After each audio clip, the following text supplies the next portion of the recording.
Hey, how you doing? Welcome back to the channel. This is Cracks in Time. I'm your host, Rick. So I got an eBay purchase today. Just came. It's a Mudman. I've always wanted one of these. Yeah, I say always. I've been into G-Shocks for 4 months.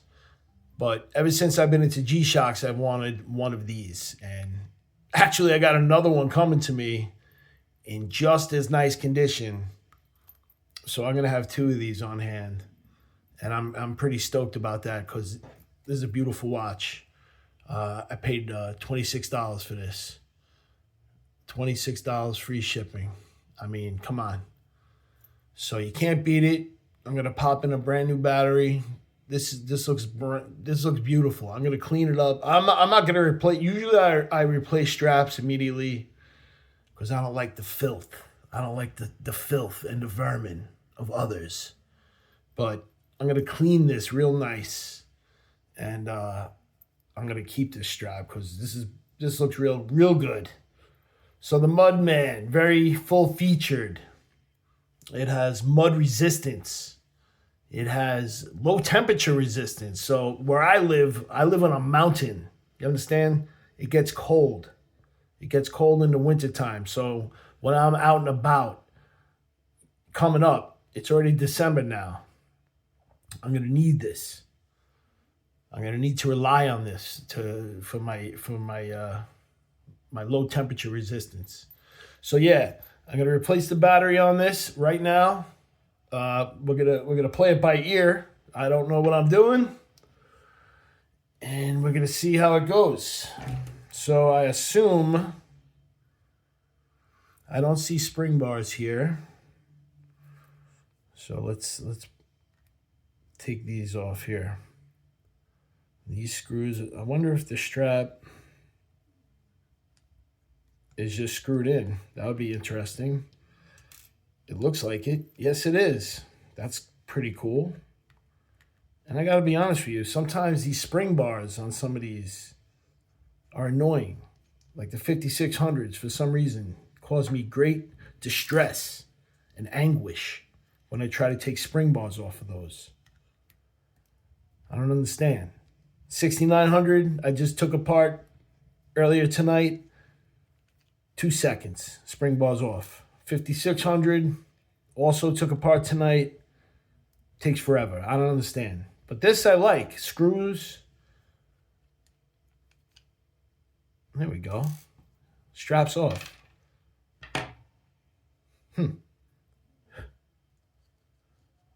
All right. Next up, I believe, would be these screws here for the back.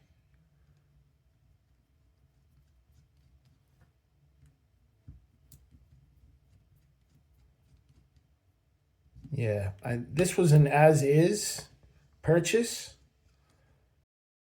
So I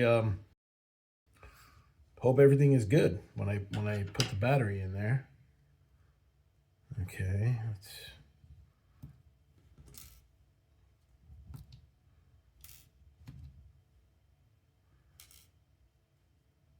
oh, this screws on the side. I got you. Trying to hide there. Trickery. Oh man, I gotta be careful. There we go. Yeah, I don't like these little tiny screws.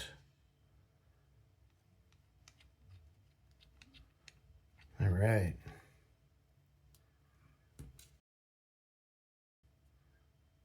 One more.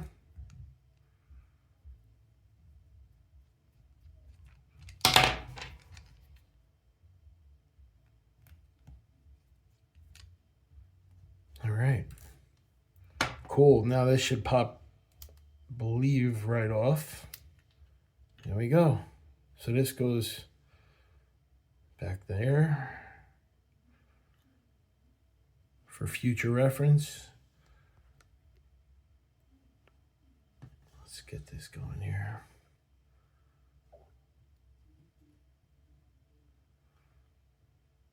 All right.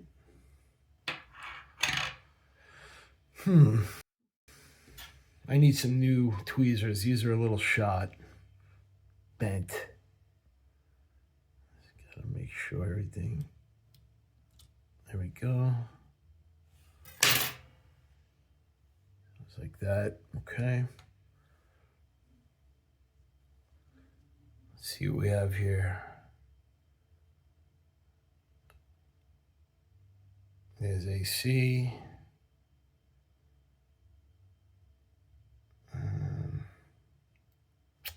There's the clamp. Okay. Where is my trusty push pin? Let's see if I can get this off relatively pain-free.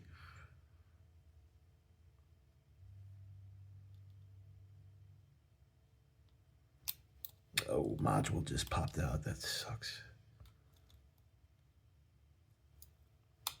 It's all right.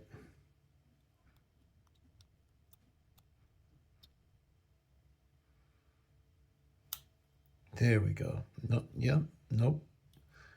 Yep. Not a huge fan of these battery clamps either.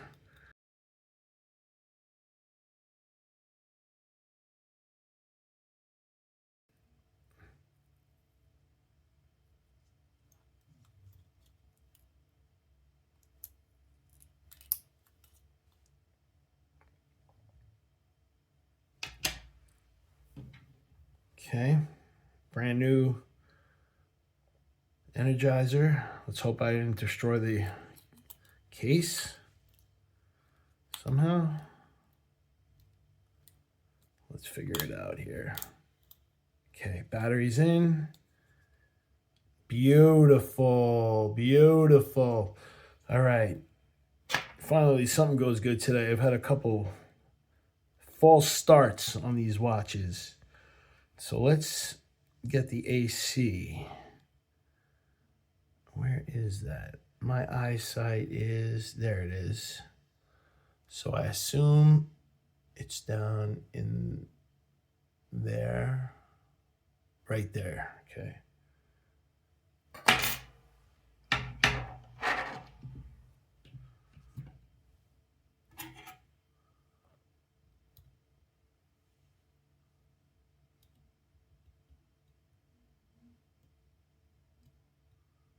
All right.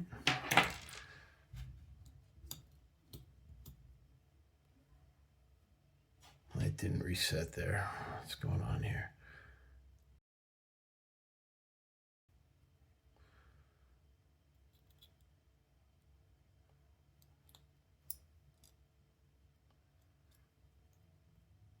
There we go. Got it. So it reset.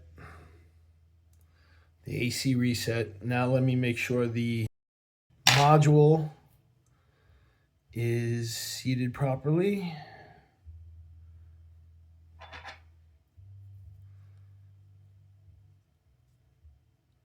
It looks a little askew.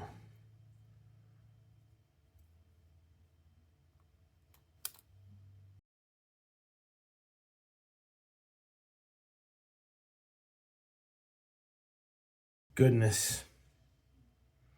Nope.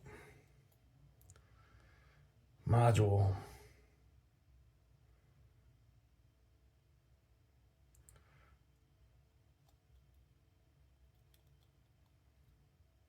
All right. Took a while, but I got the module in there properly. Okay, got some gloves. We're gonna grease the gasket as one does with some special silicone grease. That's too much there. Well, let's see what happens here. It's way, way much. But we're gonna put it on here. We're gonna lubricate this bad boy so that the water resistance is perfect. You don't want too much on there, but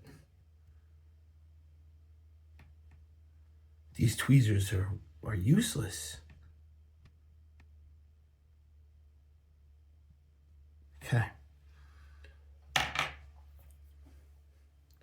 All right, so the gasket's on there.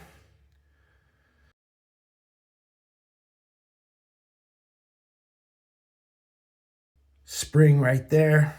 It has to go through that hole in order to connect to this plate, and then it makes the audible sounds on the watch.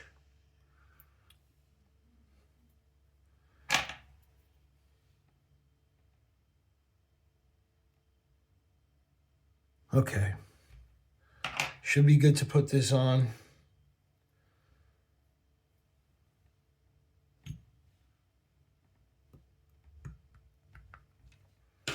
All right.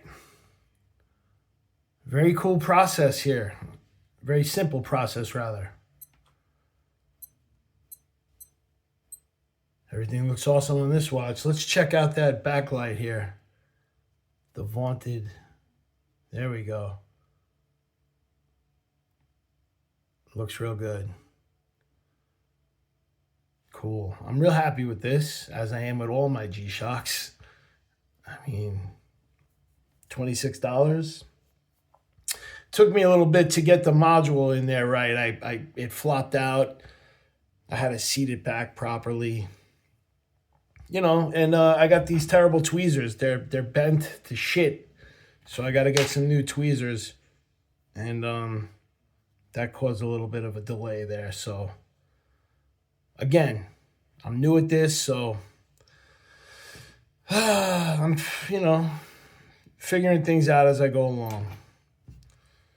For example, I got to put the strap on here. I don't like saying those two words together. I'm always trying to catch myself. I got to put this band on.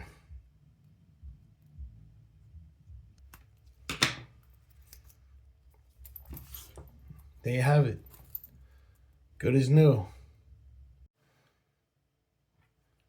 So one thing I forgot to do was clean this thing. And, because usually I get rid of the straps immediately. Or not get rid of, but I put them aside and then I clean them later for my inventory. But I'm keeping this band here and the bezel. This watch is in perfect condition. So I went down, I cleaned it up. It's beautiful. I'm real happy with it. Let's get the wrist check. Let's take off the GD350, one of the most underrated G-Shocks, with the best negative display. Non-MIP, I guess. I mean, no, those are new, but this is the best non-MIP negative display in my opinion. So here it is. 7¼ inch wrist. Old reliable right here. This is an old model, 20 years old going on, but I'm so psyched that I got one right now. And I got another one coming to me, so I'll have two. Real nice. Hey, so thanks for watching, and everyone have a good night.